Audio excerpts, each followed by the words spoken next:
right, so let's quickly just revisit the mechanism of these reactions, of these reduction reactions. All right, so if we take a simple ketone and we treat that with a metal hydride, say sodium borohydride,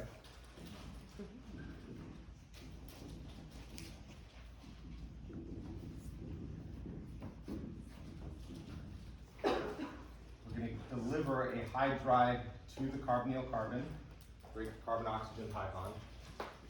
Right, so it's the hydride reagent that makes a carbon-hydrogen bond or a carbon-deuterium bond.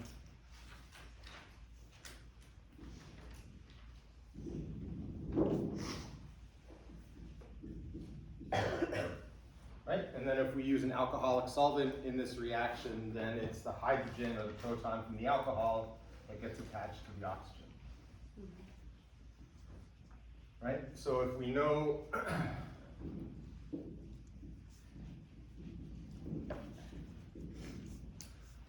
right, if we know where we want to put the deuterium and where we want to put the oxygen, then we can add in the right reagent that we want to add in.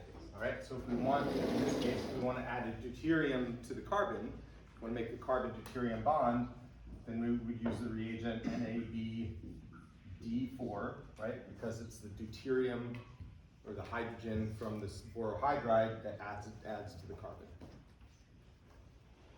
All right, and then when we quench this, or whenever we use an alcoholic solvent, we'll use a regular alcoholic solvent because the proton from the alcohol adds to the oxygen. So in this case, we would just use IPROH. Right, so the deuterium from this borohydride adds to the carbon, right, and the oxygen grabs a proton from the solvent. If we want the opposite arrangement, if we want the deuterium on the oxygen and the hydrogen on the carbon, then we just have to change our reagents. So rather than sodium borodeuteride, we use sodium borohydride, right? That would attach a hydrogen to the carbon, and then we would use IPROD, or a deuterated solvent, so that the deuterium is attached to the oxygen at the end. Right? The reactions don't change, the mechanism doesn't change, right? All we're doing is exchanging, you know, we're used to seeing NABH4, we use NABD4 if we want a deuterium on the carbon. Yeah. When we drew this out the first time, we had just one deuterium on the sodium borohydride. Would the oxygen not, or would the carbon not grab just the deuterium if there were also hydrogens on it? Yeah, you can't tell which atom to grab. Okay. Deuterium and hydrogen, for most reactions, it's going to behave in exactly the same way. Other questions? No? Okay. All right, so what we're going to do for most of today is we're going to talk about, so we learned about hydrogen nucleophiles or hydrides, right? So if we want to make a carbon-hydrogen bond, add a hydride to a carbonyl, we can use the hydride reagents. Right? This chapter also covers the use of carbon nucleophiles.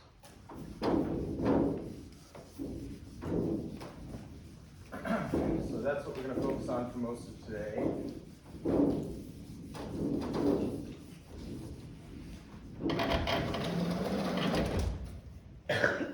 Right, so I want to take a look at this reaction first. Okay, we're starting with an organic halide. This is just benzyl bromide, or sorry, bromobenzene.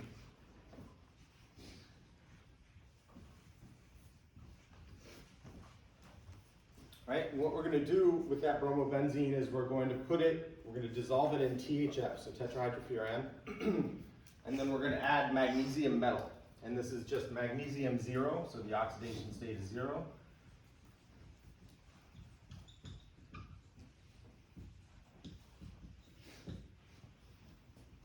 Right, and that's going to cause a reaction called an oxidative addition, where the magnesium is going to insert itself in between the carbon and the halogen, in this case bromine. Right? And the reason why this is called an oxidative addition is because we're taking magnesium metal, just bare magnesium metal, oxidation state of 0, right? And we're changing that, we're oxidizing that magnesium to an oxidation state of 2, right? So we're giving it 2 bonding partners. Right? And I want to think about how that changes the chemistry or the reactivity of carbon. Right? So if we think about the starting material and we look at the carbon-bromine bond, we can describe the nature of that carbon-bromine bond. Is it polar? Is it non-polar? If it's polar, is it polarized towards bromine, or is it polarized towards carbon? It's going to be polarized towards the bromine. Good. So bromine is slightly more electronegative than carbon, right? And so that bond is going to be polarized towards bromine. Right? So whenever we add this magnesium, how does that change carbon? Right? So in this starting material, we can say that the bromine is going to have a partial negative charge. Carbon is going to have a partial positive charge because of that dipole moment. Will repolarize the carbon, It will magnesium being a positive, electropositive. Good, good. So in terms of the carbon-magnesium bond, which way is that polarized now? Towards carbon. Towards carbon, yeah. So when we insert that magnesium in the middle, right, that's going to change the polarity or the electron density around carbon, right? So now because we're attached to an electropositive metal, that carbon is going to have a partial negative charge. The magnesium is going to have a partial positive charge. All right, the reagent that's created is called phenylmagnesium bromide. It's a type of a Grignard reagent. Grignard is just a last name, right? French chemists who developed these organomagnesium halides.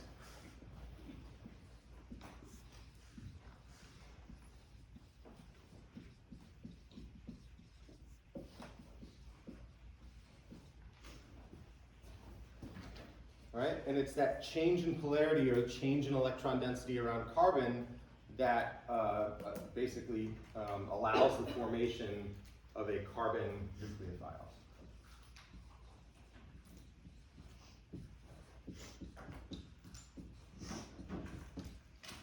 All right, so let's see how this carbon nucleophile functions.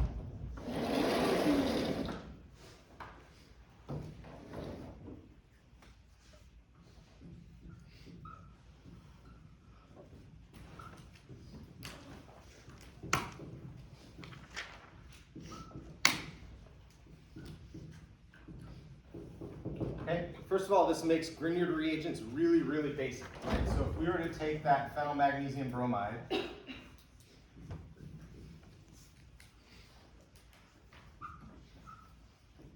and put it in presence of a protic solvent, say water or an alcohol. Let's use methanol.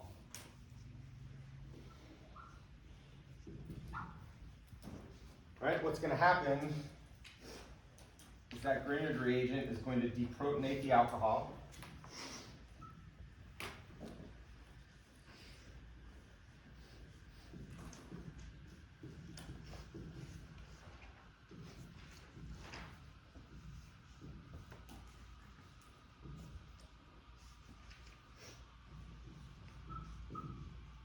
Right, and we're going to get an acid-base reaction.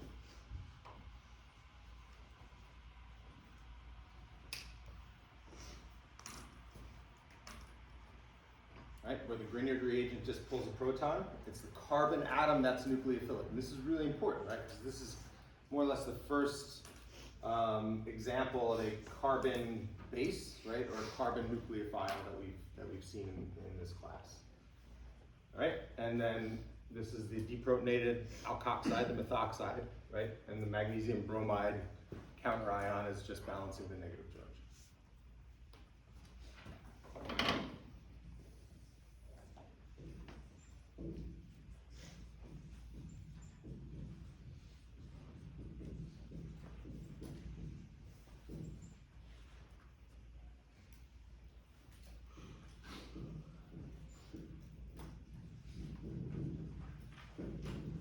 All right, and what this tells us is that if we want a Grignard to act as a nucleophile, right, we want to avoid having that Grignard act as a base and not use it in protic solvents, right? Because if we use it in protic solvents, we're just going to act as a base.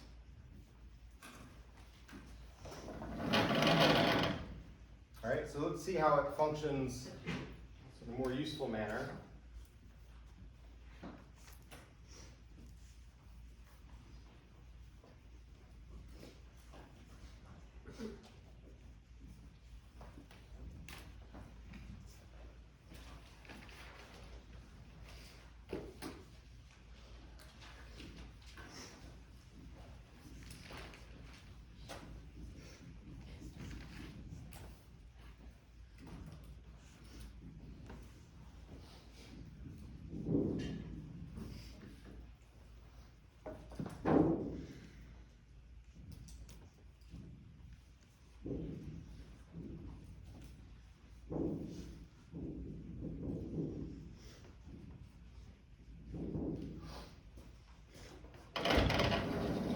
so in this reaction, right, this is just the reaction scheme that I'm drawing out. We'll go over the mechanism here in just a second.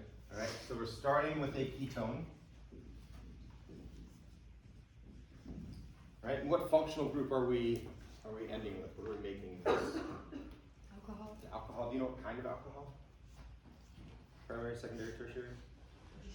Tertiary alcohol. Right, so starting with the ketone, we're ending with the tertiary alcohol. Anytime we add Grignards to ketones, we're always going to make a tertiary alcohol. That's always going to be the case.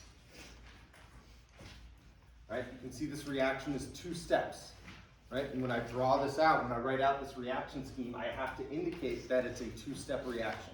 Because if we try to put everything in here at the same time, all we would do is quench the Grignard reagent with the water and the acid that we're adding in. Right, no other reaction is going to take place. Right, as long as we do this in 2 steps, right, add the first set of reagents, wait for that reaction to complete, right, before we add the second set of reagents. Right, in terms of the mechanism, in the first step, right, ketone is treated with a Grignard reagent. THF in this step, all this is the solvent.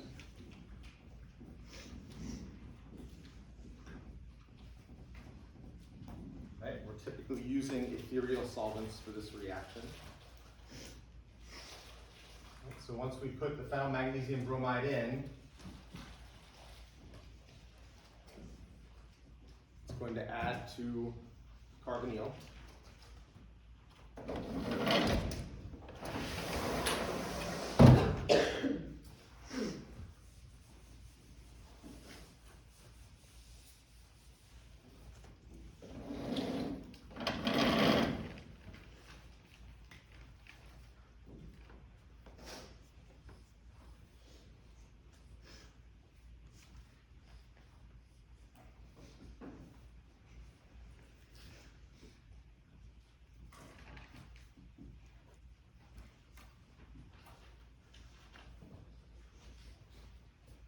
Right, we're going to make our magnesium alkoxide. So in this step, this carbon-carbon bond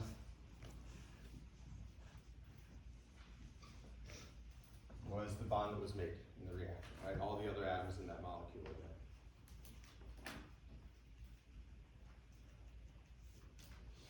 there. Right, and this should be exciting to you because, you know, organic chemists are people who put molecules together, carbon-based molecules together, right? In order to put carbon-based molecules together, you need to know how to make carbon-carbon bonds. This is your first real exposure to making carbon-carbon bonds, right? So really, really important reaction. This reaction was developed in the early 1900s, or discovered in the early 1900s. But there are still research groups today that basically dedicate their entire research to this reaction. It's a really, really powerful reaction. The ability to make it better is still attractive to a lot of people. All right. So once we add in our Grignard, that Grignard is going to add to the carbonyl. Once the Grignard is added to the carbonyl, we make this anion, and that first step is done.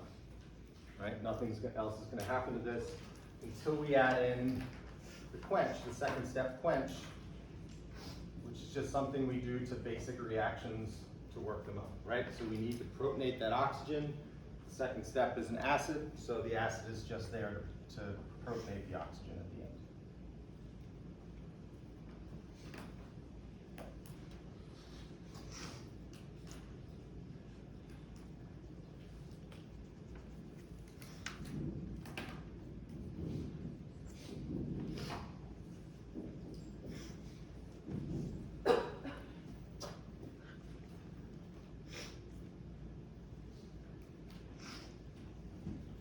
Questions about this?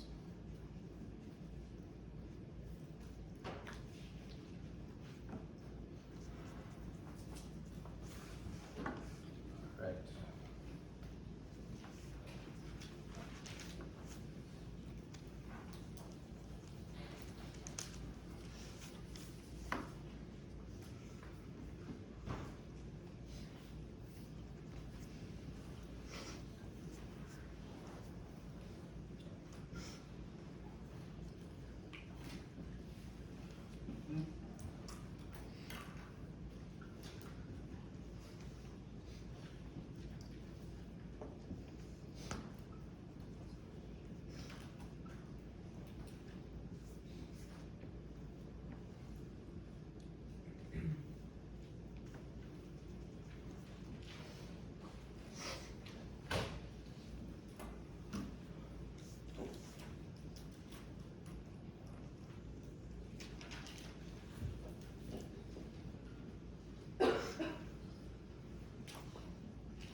Okay, so these reactions, right, mechanistically, they're no different from the hydride reactions that you've looked at, no different mechanistically from the alcohol additions that you've looked at, right? All we're doing is we're adding a different nucleophile, right? So we're gonna have a different piece attached to our starting material, that's it. Right, so mechanistically they're the same. See if you could figure out what the product is when we add the ethyl magnesium bromide or the Grignard reagent to an aldehyde. Right, and then do the same thing, see if you could figure out what the product is when we add a Grignard reagent to an ester.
If you need to, talk to your neighbor.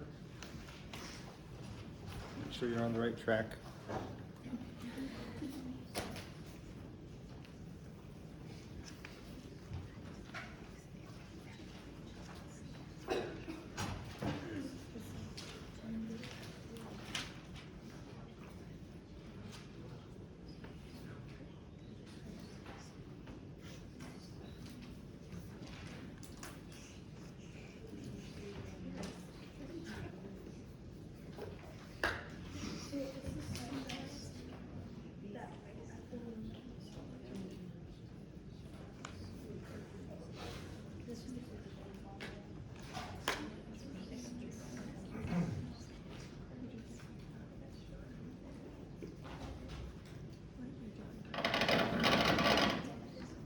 For the second one?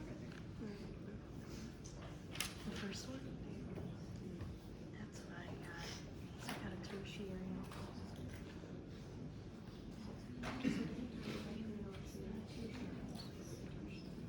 Yeah.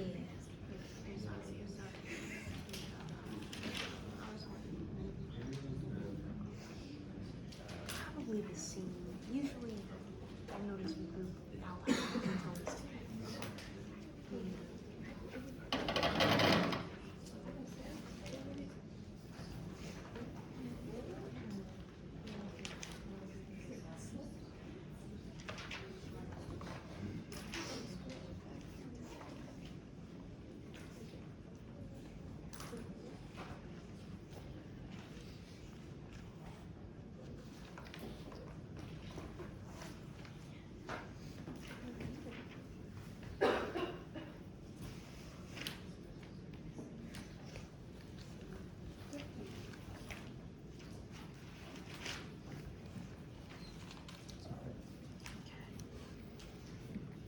Think about how esters react.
many people got a product for the first one, the top one?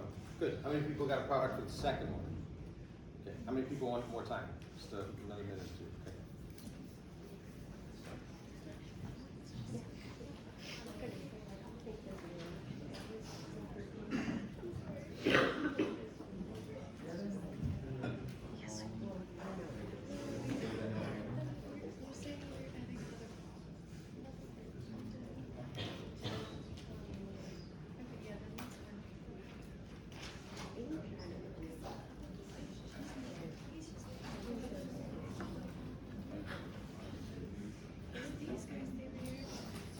I haven't done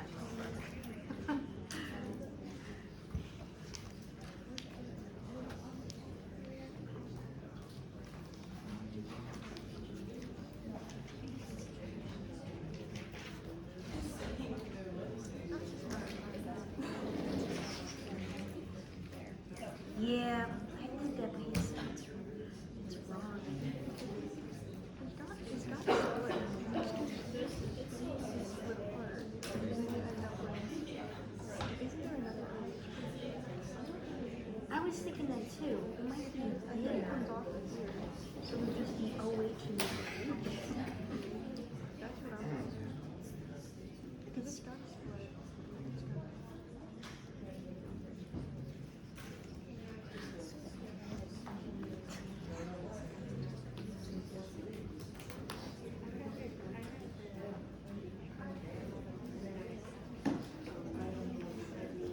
All right, guys, let's look, take a look at these.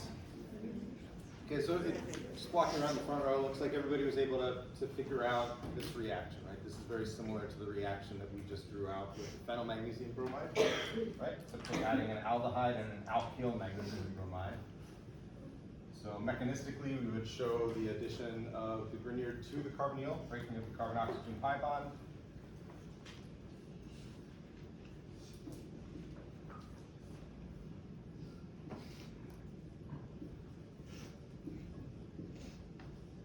Create the alkoxide intermediate, and then that's quenched with the acidic workup.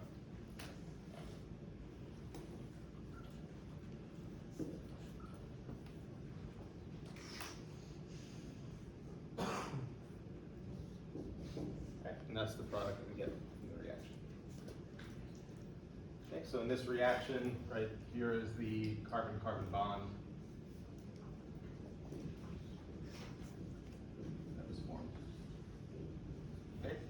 Carbons were the ethyl group that was added. Okay, any questions about this? Okay, so in terms of functionality, right, if we start with an aldehyde and we add a Grignard to an aldehyde, what are we always going to make? What type of functional group? Secondary alcohol. Secondary alcohol.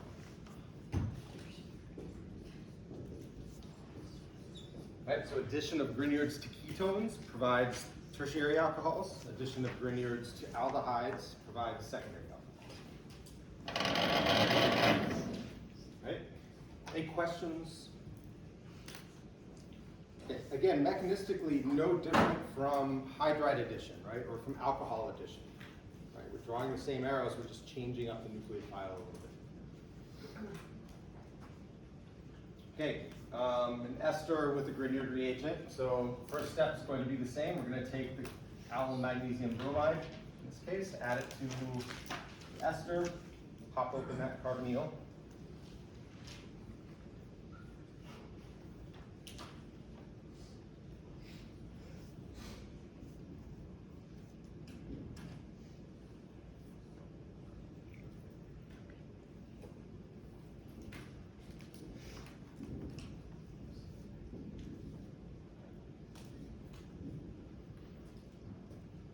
Create this intermediate.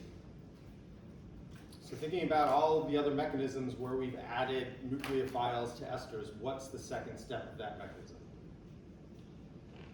Always. Sure. This would be like the lead group. Good, right? So the elimination. So it's always a substitution, but it happens through an addition followed by an elimination. So we added our nucleophile, Now we have to kick out the leaving group, like Joey said. The leaving group is the oxygen and whatever's attached to that oxygen. Okay, in this case, the oxygen is also attached at another part of the molecule, so we're just taking a ring and popping open that ring. Everything else should be there. Whenever we do this, it's helpful to number all of the atoms involved. So I'm just going to number the atoms in the ring. All right, 5-membered ring, 5 atoms in the ring.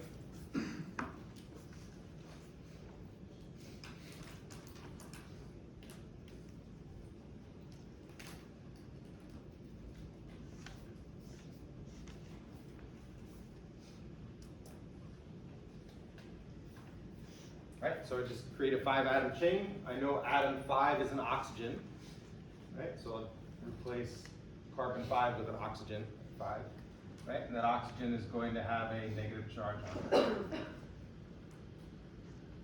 Right, atom 4 has 2 hydrogens. Atom 3 has 2 hydrogens. Atom 2, right, we have 2 methyl groups. Atom 1, we have an allyl group. And then that's where we also reform the carbonyl.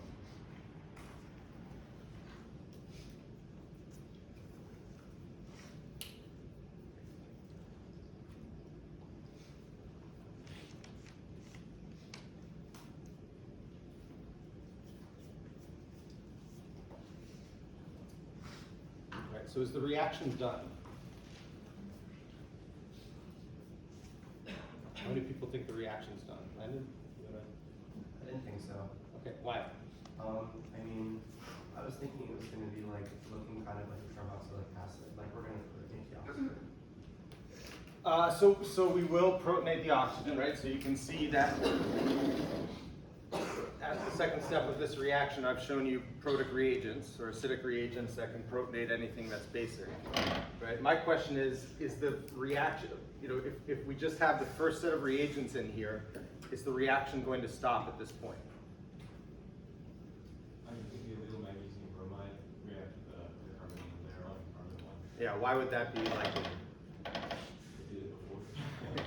Okay, and so what functional group are we making? Here, what functional group is here? Tertiary or alcohol. No, not yet. Carbonyl group. What's the carbonyl group that we're making? Anybody can answer. Right, we're starting with an ester. Is this still an ester? No, it's ketone, right? How do esters and ketones compare in terms of reactivity? Ketone is more electrophilic, right? So we're making a functional group that's more reactive than the starting material that we're beginning with. So what's going to happen whenever we make that functional group? It's going to react, right? So remember, whenever we do these reactions, it's not 1 trillion molecules all at one time reacting at exactly the same time to create the product, right? We have one molecule that might react after 20 seconds, right? We have other molecules that might react after 10 minutes, right? Depends how and when, right, the Grignard meets up with the carbonyl. So we're going to be making this ketone whenever we still have ester left, right? And whenever we still have allyl magnesium bromide left. So if the Grignard reagent has a choice to react with the ester, right, or with this product that we're making, which is it going to choose? It's going to react with the more reactive carbonyl, right? And so we can't use this reaction to make ketones because the ketone product that we would want to make is more reactive than the starting material we're putting in there, right? So the Grignard is necessarily going to do a second addition, whether we want it to or not, to that carbonyl.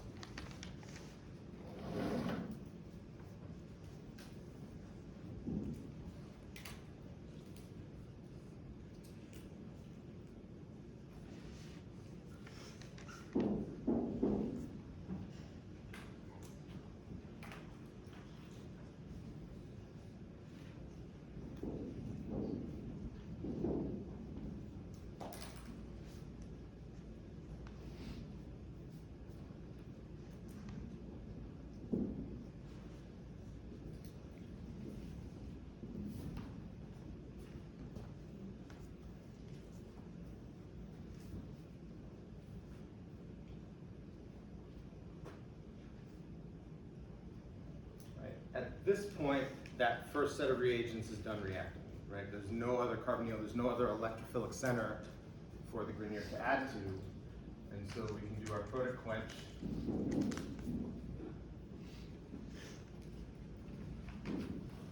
that leads us to the alcohol.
Right, so the addition of Grignard reagents to esters results in the formation of tertiary alcohols.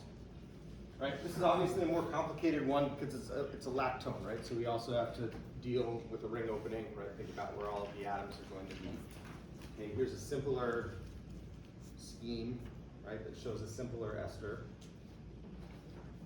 and hopefully a simpler product. Okay, so in this case, the Grignard that we're using is methyl magnesium bromide. We're adding methyl groups. So in this reaction, these are the two methyl groups that are being added.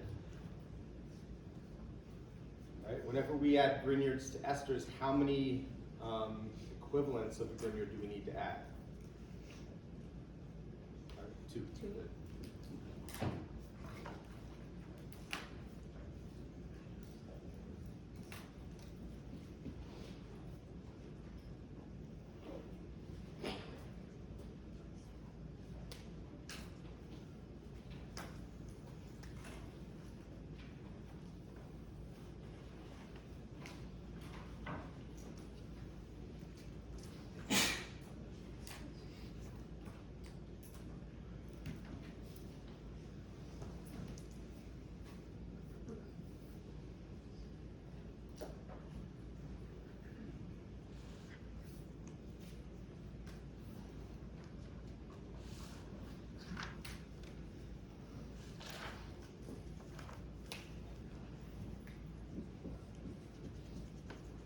Okay, so if we only added, just to take this a little further, if we only added one equivalent, right? Say we messed up and we had a little brain fart in the lab.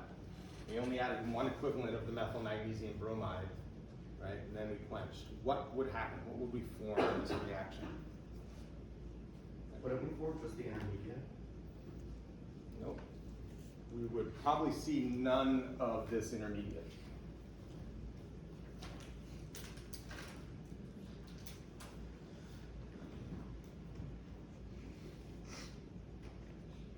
The result of the reaction being good. Why wouldn't it react very much since there's not a lot of the reactions in that direction? It's not going to be necessarily, so this isn't really an equilibrium reaction just because the Grignard reagent is such a, I mean every reaction is an equilibrium reaction, right? But there are some that are so far to the right that we don't consider them equilibrium reactions. Grignard reactions, that Grignard reagent is so reactive, right? These aren't really in equilibrium because it's hard to kick a methyl group off, right? So if we added only one equivalent of methyl magnesium bromide, what we would see at the end is that we would have a 50% yield of the tertiary alcohol product, right? But we would also have 50% of our starting material left over. Okay? And we wouldn't see any of this intermediate product where we're adding one Grignard or one carbon unit to the carbonyl.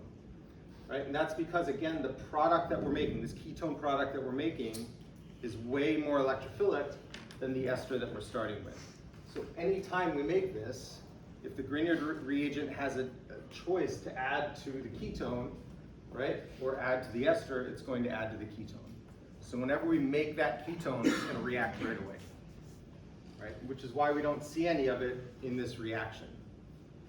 But because it reacts right away, it's going to use up 2 equivalents of the Grignard reagent. So if we're only adding 1 equivalent in, right, then we're only going to be able to make 50% of the product, and we'll have 50% of the starting material left over.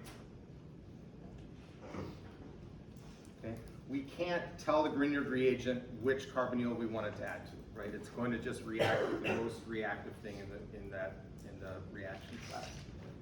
In this case, that's going to happen to be the ketone whenever it's formed. Questions about this? Okay.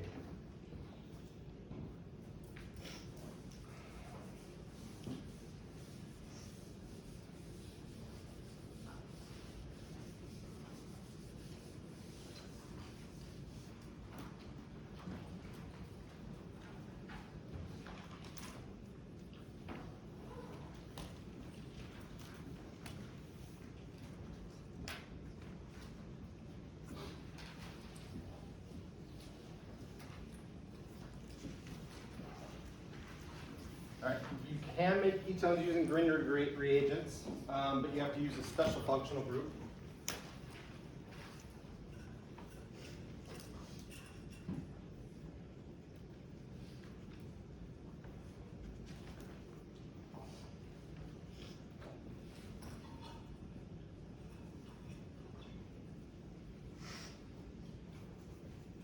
And that functional group is called a Weinreb Amide. All right, and Weinreb Amide is specifically an N-methoxy, N-methyl amide. Right, so the amide has to have the methoxy group on it and the methyl group to be considered a Weinreb amide. Right, so this is just a specific type of amide, right? Falls under the amide category, but we identify it specifically as a Weinreb amide because of the 2 groups attached to nitrogen.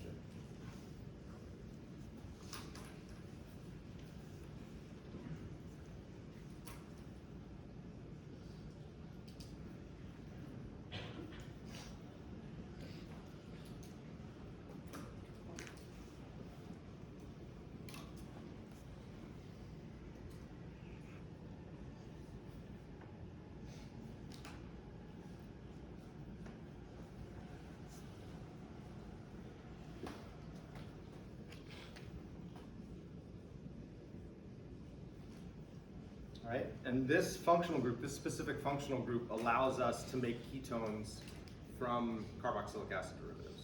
Right? Allows us to add a Grignard and stop specifically at the ketone stage.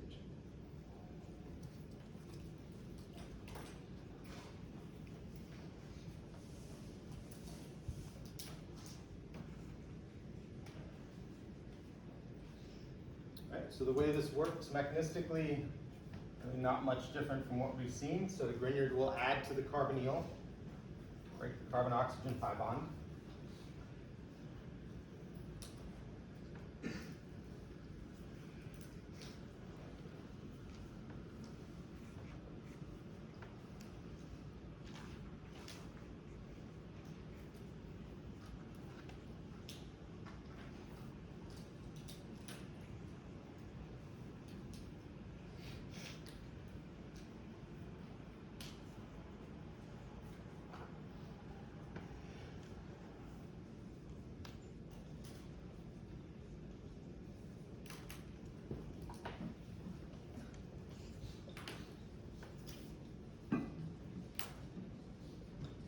But the groups off of the nitrogen, or specifically the methoxy group off the nitrogen, allows this intermediate that we form to be stable, right? So unlike in the ester where we add a Grignard and we kick out a leaving group, this Weinreb amide, because we have this methoxy there, it's going to create this stabilized cyclic intermediate, right? Where the magnesium is coordinating to the oxygen of the carbonyl, or what was the carbonyl, right? And the oxygen of the methoxy group on nitrogen. Right, so magnesium is holding on to both of these oxygens, and because it's tied up in this 5-membered ring, right, we're not going to get any elimination. Okay, so we add the Grignard, and the reaction is going to, that first set of reagents, that first reaction is going to stop at this point. All right, and then when we do the quench,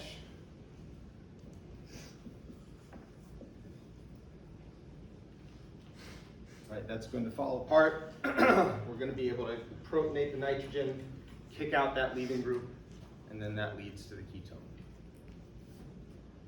Yeah, Lynn. If we were to have two equivalents of the reagent per se, Yep.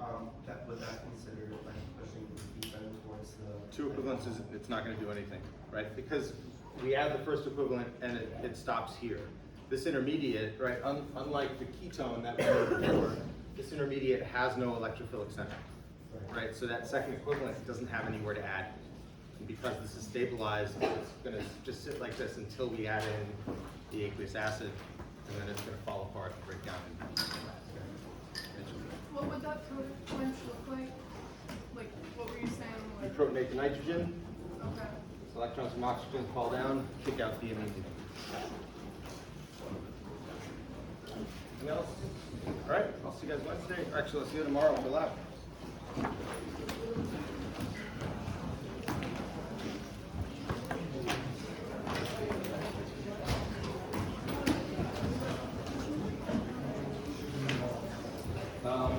I did. My